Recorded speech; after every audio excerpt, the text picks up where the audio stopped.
बच्चों, आज हम पढ़ेंगे बुद्ध की कहानी।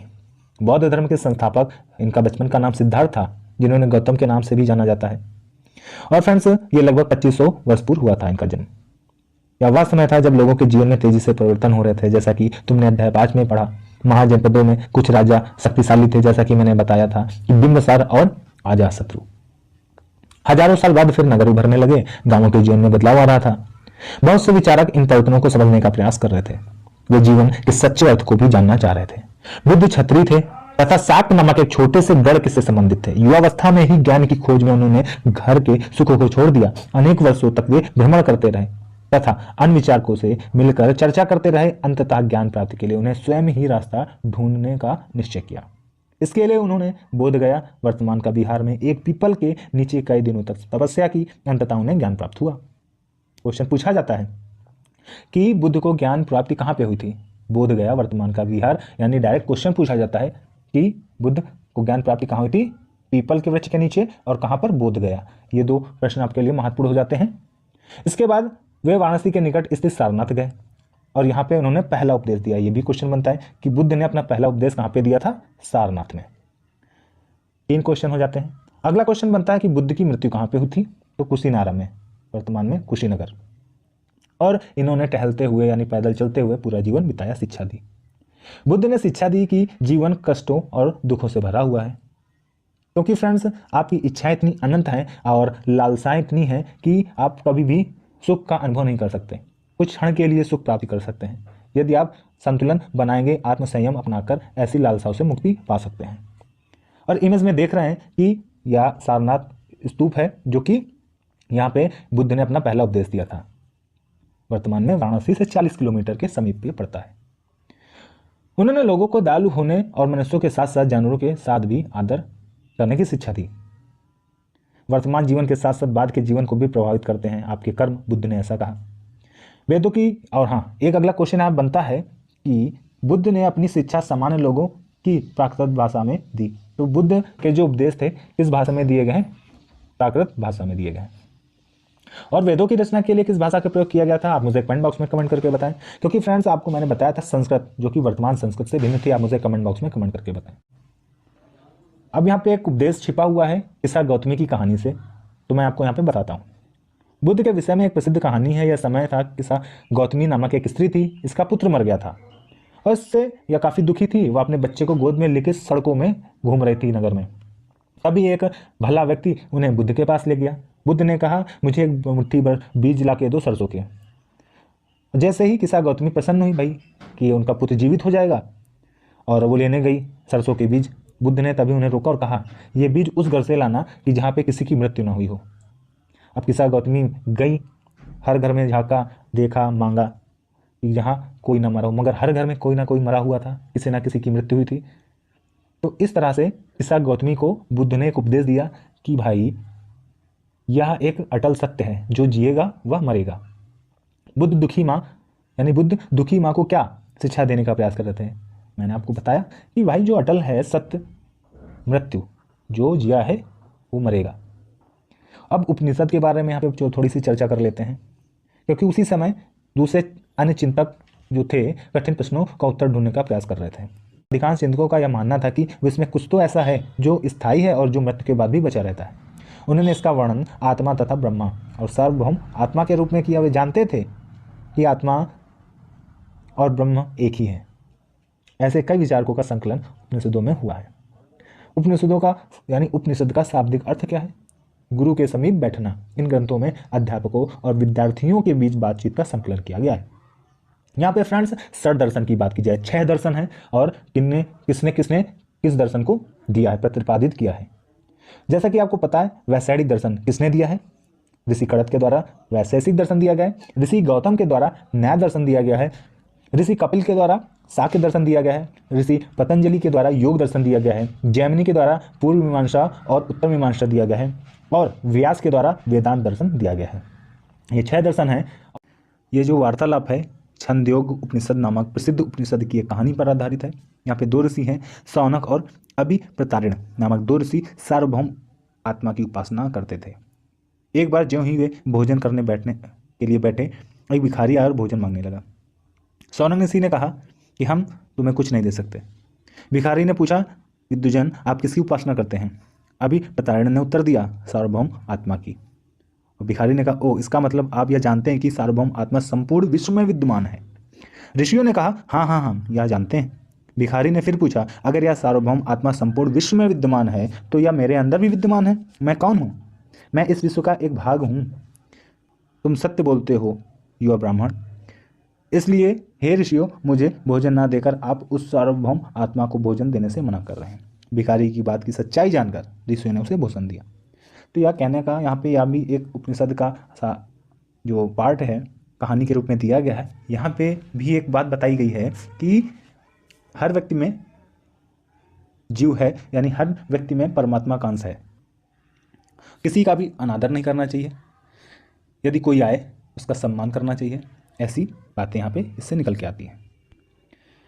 इन चर्चाओं में भाग लेने वाले अधिकांशतः पुरुष ब्राह्मण राजा होते थे। कभी कभी गार्गी जैसी स्त्री, जो कि विचारक का भी लोग मिलता है, विद्वता के लिए प्रसिद्ध गार्गी रस दरबारों में होने वाली वाद विवाद में भाग लिया करती थी। निर्धन व्यक्ति इस तरह के वाद विवाद में बहुत कम ही हिस्सा लेते थे। भाई निर्धन थे तो धन कमाने में व्यस्त रहते थे, तो कहाँ पे इन वाद विवादों में हिस्सा ले पाएंगे। इस तरह का एक प्रसिद्ध अपवाद सत्यकाम जाबाल का है। सत्यकाम जाबाल का नाम उसकी दासी माँ के नाम पर पड़ा। सत्यकाम के मन से सत्य जानने की तीव्र जिज्ञासा उत्पन्न हुई। गौतम नामक एक ब्राह्मण ने उन्हें अपनी विद्यार्थी के रूप में स्वीकार किया। वह अपने समय के सर्वाधिक प्रसिद्ध विचारकों में से एक बन गए। उपनिषदों में कई विचारकों के विकासवाद में प्रसिद्ध विचारक शंकराचार्य के द्वारा किया गया है। आगे फ्रेंड्स व्याकरणविद पढ़िन के बारे में थोड़ी सी जानकारी दी गई है, क्योंकि फ्रेंड्स पढ़िन ने संस्कृत भाषा के व्याकरण की रचना की। स्वरों और व्यंजनों को एक विशेष क्रम में रखकर उनके आधार पर सूत्रों की रचना की। ये सूत्र बीजगणितीय सूत्रों से काफ़ी मिलते जुलते हैं। इसका प्रयोग कर उन्होंने संस्कृत भाषा के प्रयोगों के नियम लघु सूत्र लगभग 3000 सूत्र इन्होंने लिखे। जैन धर्म के बारे में यहाँ पे बात की गई है। और फ्रेंड्स जैन धर्म 2500 वर्ष पूर्व जैन धर्म के 24वें अंतिम तीर्थकर महावीर जो थे, वर्धमान महावीर ने भी अपने विचारों का प्रसार किया। वह वज्र संघ के लिच्छवी कुल के एक क्षत्रिय राजकुमार थे।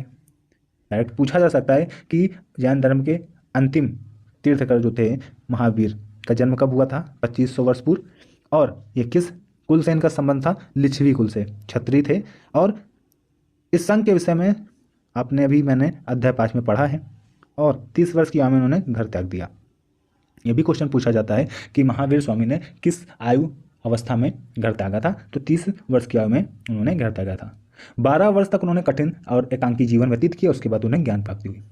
सत्य जानने की इच्छा रखने वाले प्रत्येक स्त्री पुरुष को अपना घर छोड़ देना चाहिए। उनकी शिक्षा सरल थी। सत्य जानने की इच्छा रखने वाले प्रत्येक स्त्री पुरुष को अपना घर छोड़ देना चाहिए।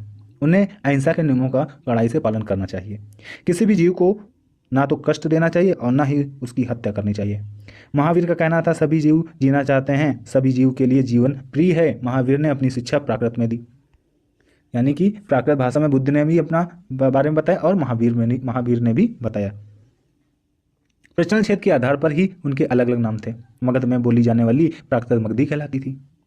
जैन नाम से जाने गए महावीर के अनुयायियों को भोजन के लिए भिक्षा मांगकर सादा जीवन बिताना होता था।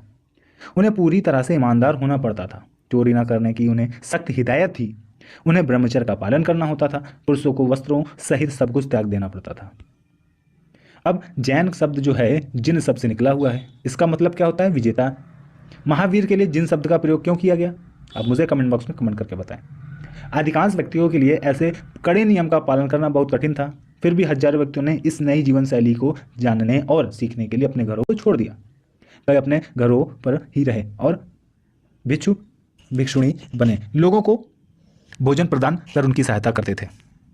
और फ्रेंड्स कुछ जैसे कि हैं कृषक वर्ग के लोग फसल उगाते थे, उनके लिए कठिन था इस नियमों का पालन करना, क्योंकि भाई फसल उगाएंगे तो कीड़े मकोड़ों को मारना पड़ता है। अब फिर बाद की सदियों में जैन धर्म उत्तर भारत के कई हिस्सों में, साथ गुजरात, तमिलनाडु, कर्नाटक में भी फैल गया। महावीर अथवा उनके अनुयायियों की शिक्षाएं कई शताब्दियों तक मौखिक रूप में ही रही। वर्तमान रूप में उपलब्ध जैन धर्म की शिक्षाएं जो हैं लगभग 1500 वर्ष पूर्व गुजरात में बल्लभी नामक स्थान पर लिखी गई थी। जो वर्तमान में जैन धर्म के बारे में आप पढ़ते हैं वो बल्लभी में 1500 वर्ष पूर्व लिखी गई थी गुजरात में। संघ दोनों ही चीज जगह आप मिलते हैं, जैसा कि महावीर और बुद्ध, यानी जैन धर्म में भी संघ के बारे में कहा गया है, बुद्ध धर्म में भी संघ के बारे में कहा गया है। संघ था क्या? घर का त्याग करने पर ही सच्चे ज्ञान की प्राप्ति हो सकती है, ऐसा दोनों का मानना था। ऐसे लोगों के लिए उन्होंने संघ नामक संगठन बनाया। घर का त्याग करने वाले लोग एक साथ पर रह सकते थे। संघ में रहने वाले बौद्ध भिक्षुओं के लिए बनाए गए नियम विनय पिटक।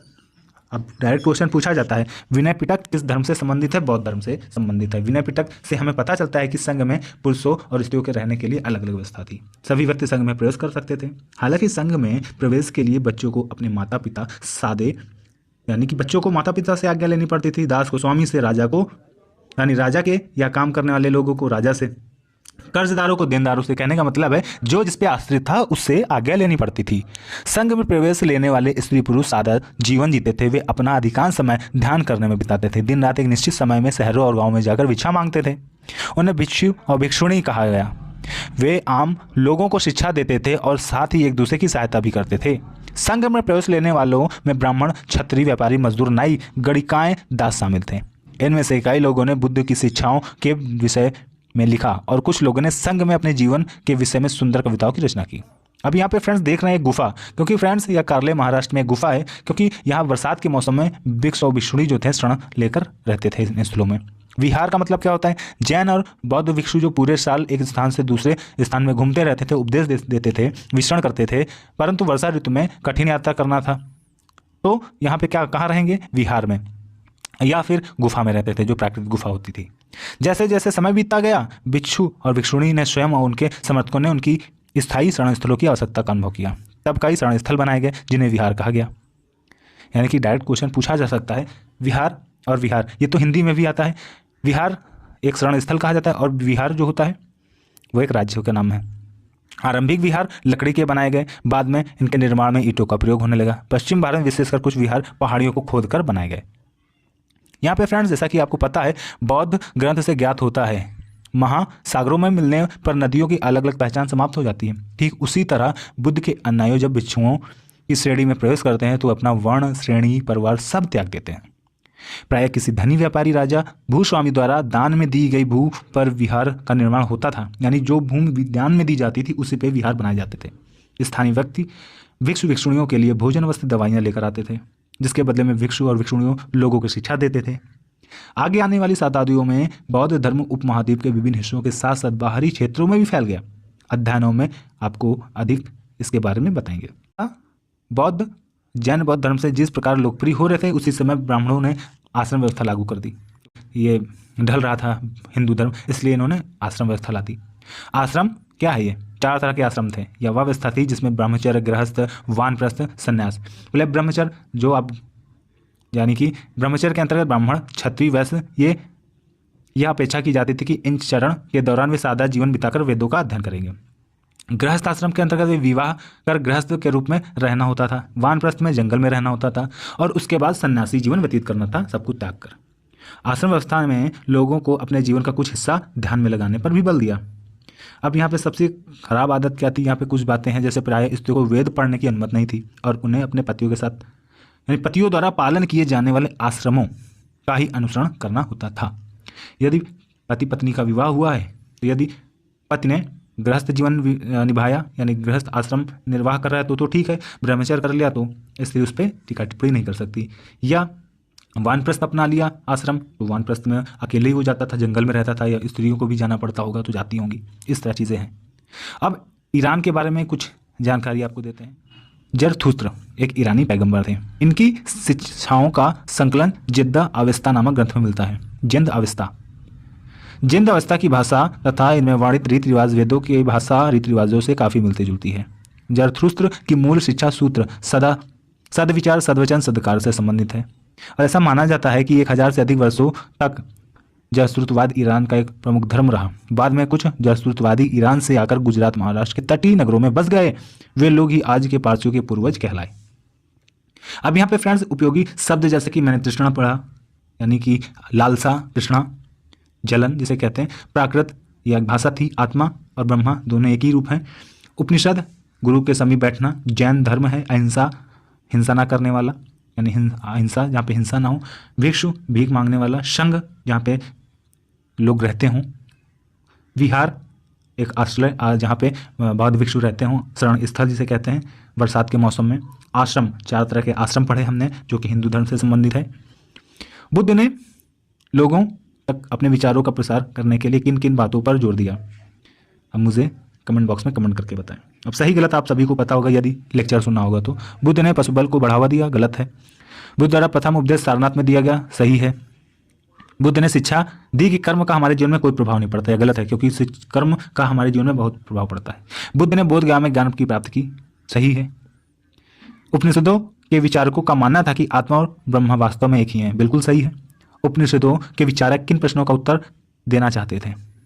आप मुझे कमेंट बॉक्स में कमेंट करके बताएं। महावीर की प्रमुख शिक्षाएं क्या थी?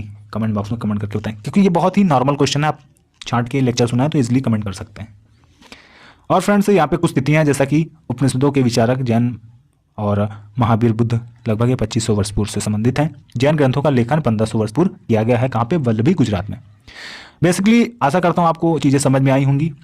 और भी जानकारी के लिए आप हमारे चैनल से जुड़ जाएं, वीडियो लाइक करके साझा करें। चैनल पे पहली बार आए तो चैनल को सब्सक्राइब करना ना भूलें। टेलीग्राम चैनल को अवश्य ज्वाइन कर लें, वहाँ पे आपको PDF प्राप्त करने के लिए टेलीग्राम चैनल ज्वाइन कर सकते हैं। Thanks for watching. जय हिंद।